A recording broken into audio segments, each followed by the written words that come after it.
Hello friends, आज की इस वीडियो में हम डिस्कस करेंगे क्लास 10 का chapter number 3 pair of linear equation in two variables का एल्जेब्रिक मेथड। तो पहला मेथड जो हमारे पास है सब्स्टिट्यूशन मेथड है और दूसरा मेथड हमारे पास है एलिमिनेशन। तो सबसे पहले एक्सरसाइज 3.3 के कुछ क्वेश्चंस कर लेते हैं सब्स्टिट्यूशन मेथड से। तो जैसे कि हमारे पास एक्सरसाइज 3.3 है और हमें कुछ पेयर ऑफ इक्वेशंस दे रखी हैं, उनको हमें सॉल्व करना है सब्स्टिट्यूशन मेथड से। तो पहला क्वेश्चन कुछ हमारे पास इस तरीके से है, x plus y is equal to 14 and x minus y is equal to 4। तो दो इक्वेशंस हमें दे रखी हैं, हमें इन्हें सब्स्टिट्यूशन मेथड से सॉल्व करना है। तो देखिए सबसे पहले हम क्या करेंगे, सबसे पहले हम लिख लेंगे इक्वेशन 1 एंड इक्वेशन 2। हमारे पास दो इक्वेशंस हैं, तो हम कंसिडर कर लेंगे इसको इक्वेशन 1 और इसको इक्वेशन 2। तो हम किसी भी इक्वेशन से, चाहे हम इक्वेशन 1 से लें या चाहे 2 से लें, हम क्या करेंगे x की वैल्यू को फाइंड कर लेंगे। तो फ्रॉम इक्वेशन 2 मैं इक्वेशन 2 से x की वैल्यू या कोई भी वेरिएबल जो है x या y दोनों में से किसी की वैल्यू को भी फाइंड कर लेंगे। जैसे from equation 2 x is equal to y 4 plus y. तो हमारे पास जो x की जो वैल्यू आ रही है इक्वेशन 2 से वो आ रही है 4 प्लस वाई। तो हम क्या करेंगे, ये जो x की वैल्यू हमने इक्वेशन 2 से फाइंड करी है उसे इक्वेशन 1 में पुट कर देंगे। तो putting x is equal to 4 plus y in equation 1 we have. अब देखिए क्योंकि हमने इक्वेशन 2 से वैल्यू फाइंड करी थी तो हम इक्वेशन 1 में रखेंगे।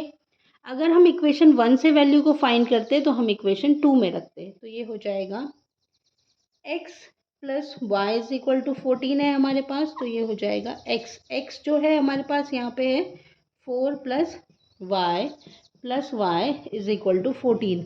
अब ऐसा हम क्यों कर रहे हैं, हम ऐसा इसलिए कर रहे हैं ताकि हमारे पास दो सेम वेरिएबल्स एक इक्वेशन में आ जाए, दो अननोन वेरिएबल ना रहे, एक ही अननोन वेरिएबल रहे और फिर हम उस वेरिएबल को एक इक्वेशन से फाइंड कर लें। तो ये कुछ हमारे पास इस तरीके से आएगा 4 plus 2y is equal to 14, 2y is equal to 14 minus 4।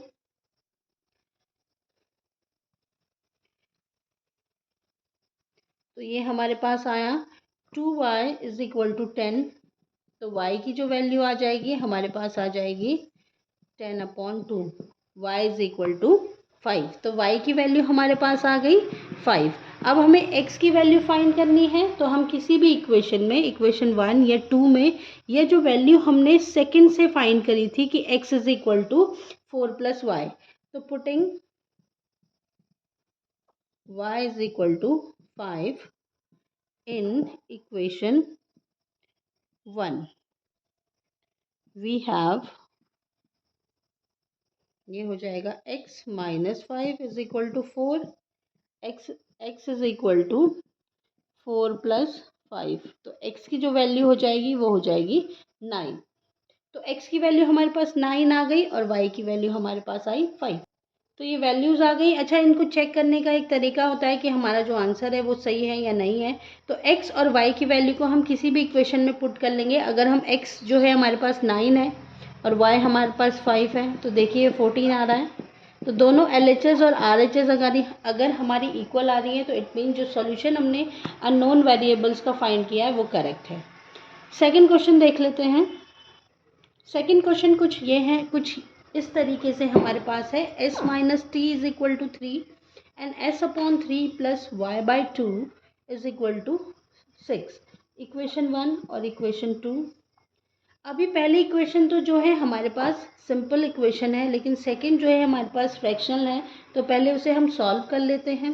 3 और 2 का एलसीएम ले लेंगे 6।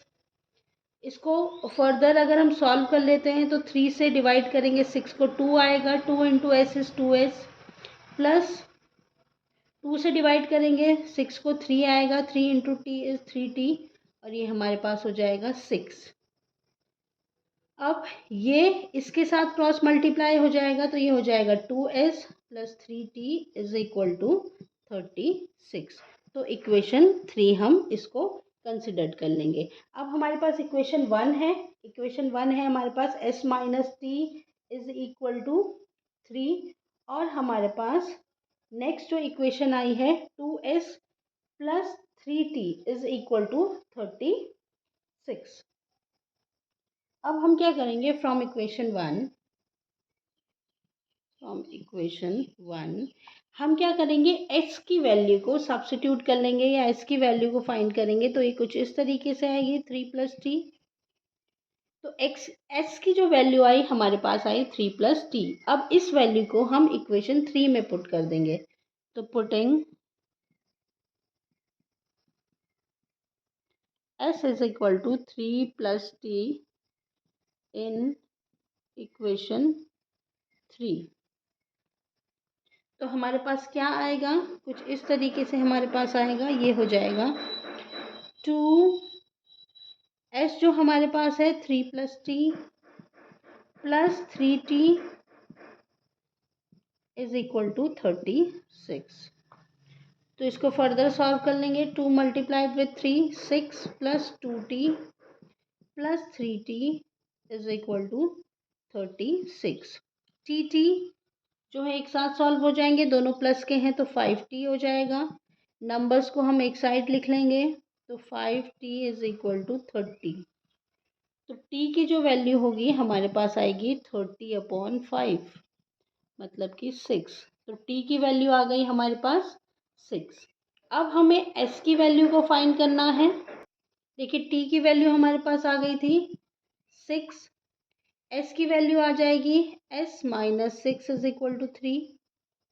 अब ये जो t की वैल्यू है इसे हम इक्वेशन 1 में पुट करें।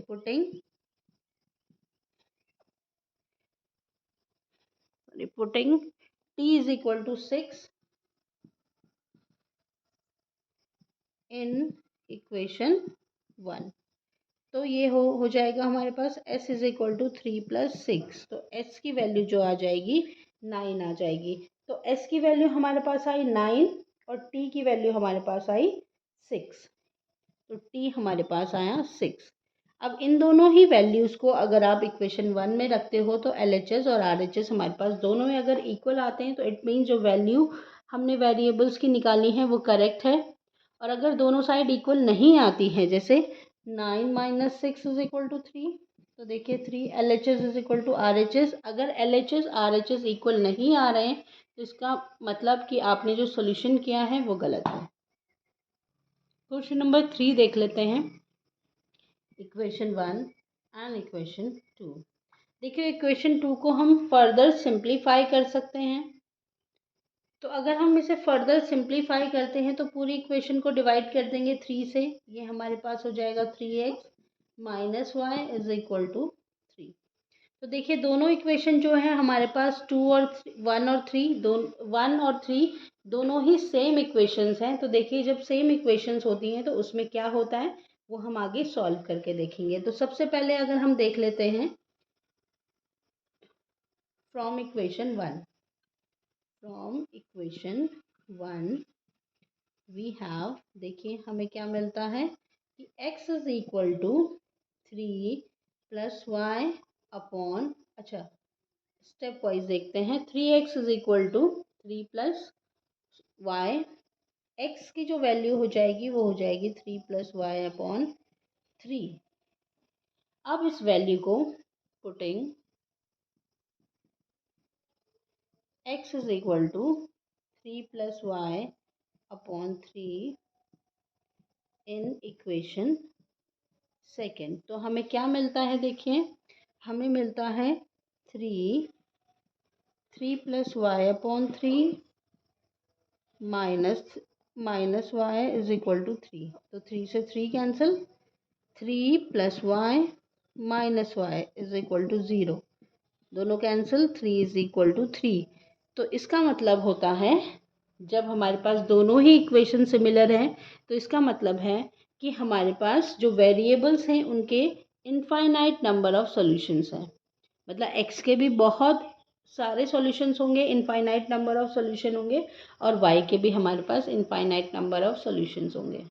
तो क्वेश्चन नंबर 4 कुछ इस तरीके से हमारे पास है 0.2x plus 0.3y is equal to 1.3 और 0.4x plus 0.4y is equal to 2.3। तो अगर हम इसे पॉइंट से ही सॉल्व करके देखें, अगर हम पॉइंट्स के जो डेसिमल्स हैं उनको चेंज ना करें, तो हम कुछ इस तरीके से करेंगे। फ्रॉम इक्वेशन 1 वी हैव, देखिए इक्वेशन 1 से हम क्या करेंगे, x की वैल्यू को फाइंड कर लेंगे, सब्स्टिट्यूट कर लेंगे बाकी वैल्यूज़ को। x की वैल्यू फाइंड करेंगे तो 0.2x इज इक्वल टू हो जाएगा 1.3 minus 0.3y। x is equal to 1.3 minus 0.3y upon 0.2। अब ये जो वैल्यू हमने कैलकुलेट करी है इसको हम इक्वेशन 2 में पुट कर देंगे। तो putting x is equal to 1.3 minus 0.3y upon 0.2 in equation second. तो हमें क्या मिलता है, देखिए 0.4 हमें मिलता है 0.4। x की वैल्यू हमारे पास है 1.3 plus minus 0.3y upon 0.2 plus 0.5y is equal to 2.3। अब देखिए अब क्या करेंगे, पॉइंट से पॉइंट कैंसिल 2, तो फर्दर मल्टीप्लाई करेंगे 2 से 2.6 minus 0.6y plus 0.5y is equal to 2.3। अब क्या होगा, एक्स वाई को साथ में सॉल्व कर लेंगे, ये हो जाएगा हमारे पास 0.1y is equal to 2.3 minus 2.6, तो ये हो जाएगा 0.1y इज इक्वल टू ये माइनस का होगा क्योंकि माइनस जो है बड़ी डिजिट में था, यहाँ पे भी हमारे पास माइनस में होगा 0.3, तो माइनस से माइनस कैंसिल हो जाएगा। y की जो वैल्यू आएगी वो आएगी 0.3 अपॉन 0.1, तो ये y हो जाएगा हमारे पास 3, तो y की वैल्यू हमारे पास आ जाएगी 3। तो y की वैल्यू हमारे पास आई 3। अब y की वैल्यू जो हमारे पास 3 आई है उसको हम क्या करेंगे, किसी भी इक्वेशन में या जो ये x की वैल्यू हमने निकाली हुई है इसमें पुट कर सकते हैं, तो हमारे पास x की वैल्यू आ जाएगी। तो देखिए इसी में पुट कर लेते हैं y की value 3,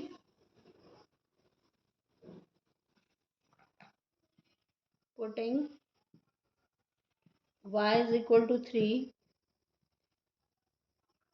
in x is equal to 1.3 minus 0.3y upon 0.2। तो ये कुछ इस टाइप से आएगा हमारे पास, x is equal to 1.3 minus 0.3 into 3 upon 0.2।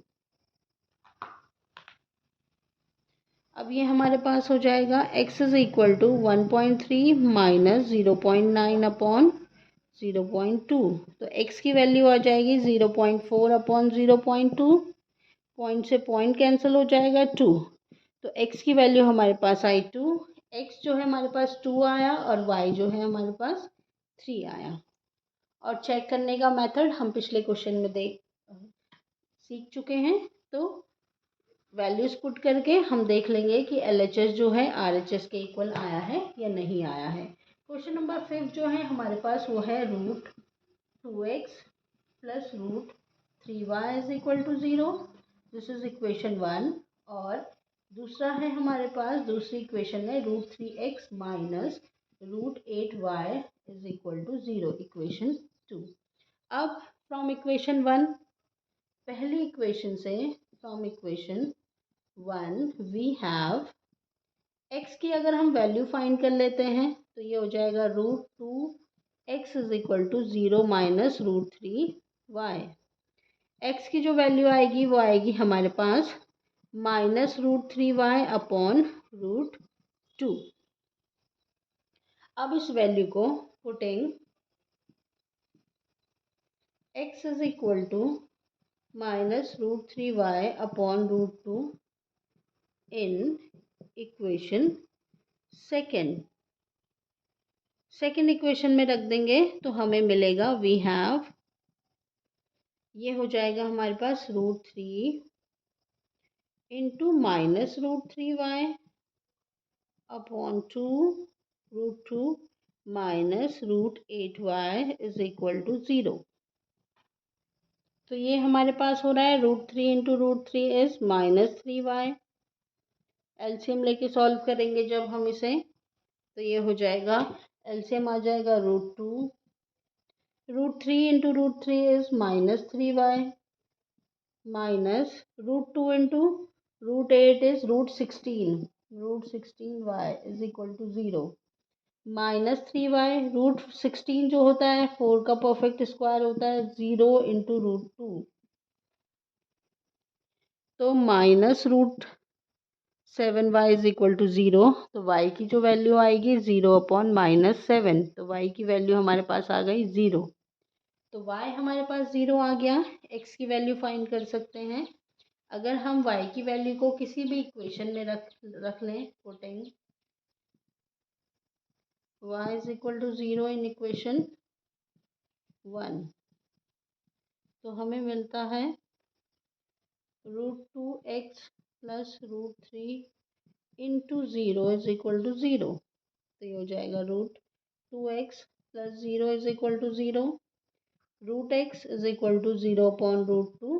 तो x की भी जो वैल्यू आएगी वो हमारे पास 0 आएगी। तो x की वैल्यू भी 0 आई और y की वैल्यू भी 0 आई। क्वेश्चन नंबर 6 जो है कुछ फ्रैक्शनल फॉर्म में है हमारे पास, 3x upon 2 minus 5y upon 3 is equal to -2। Equation 1। Equation 2 हो है हमारे पास x upon 3 plus y upon 2 is equal to 13 upon 6, equation 2।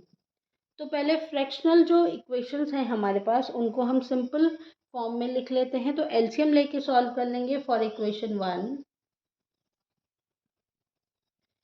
Solve करते हैं, एलसीएम विल बी 6।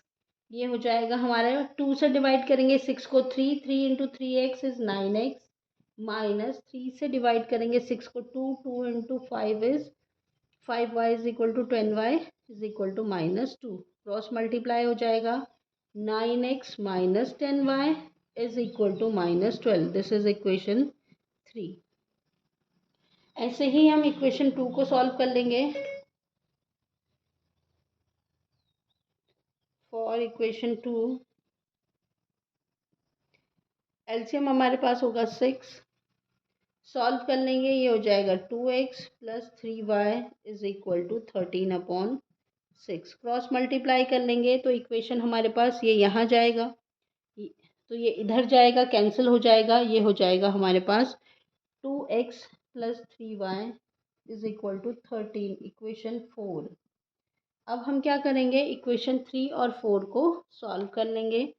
तो फ्रॉम इक्वेशन 3 वी हैव, हमें मिलता है कि देखिए 9x is equal to -12 plus 10y और x is equal to -12 plus 10y upon 9।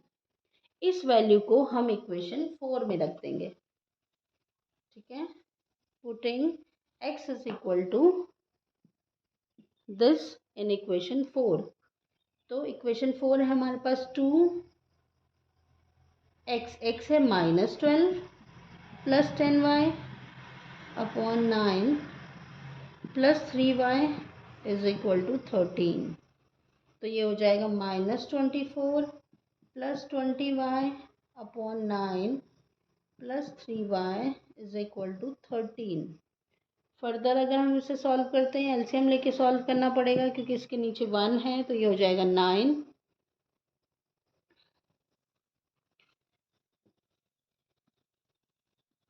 ये हमारे पास हो जाएगा 9, ये हो जाएगा -24 plus 20y plus 27y is equal to 13। ये हमारे पास आएगा 57y is equal to -24 plus 57y is equal to 13 into 9। तो 57y इज इक्वल टू हमारे पास हो जाएगा 117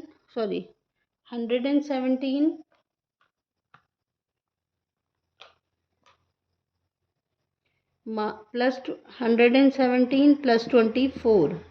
तो y इज इक्वल टू हो जाएगा 141/57। तो देखिए ये हमारे पास, सॉरी यहाँ पे एक मिस्टेक हुई है, 20 प्लस 27 इज 47। हमने 57 लिख दिया था, दिस इज 47। तो जब हम इसको रिड्यूस करेंगे तो ये आ जाएगा 3। तो y की जो वैल्यू आई हमारे पास 3 आ गई। अब y की वैल्यू हमारे पास 3 आई, तो इस y की वैल्यू को हम इक्वेशन 4 में रख लेते हैं। तो putting y is equal to 3, putting y is equal to 3 in equation 4, तो हमें क्या मिलेगा ये देख लेते हैं। ये हो जाएगा 2x plus 3 into 3 is equal to 13। 2x is equal to 13 minus 9। 2x is equal to 4 और x की जो वैल्यू आएगी 4/2। तो x की वैल्यू हमारे पास आ रही है 2। x is equal to 2। तो x की वैल्यू आई 2 और y की वैल्यू आई 3। तो आज की इस वीडियो में हम इतना ही करेंगे। नेक्स्ट वीडियो में हम डिस्कस करेंगे question number 2 and question number 3 की वर्ड प्रॉब्लम्स को।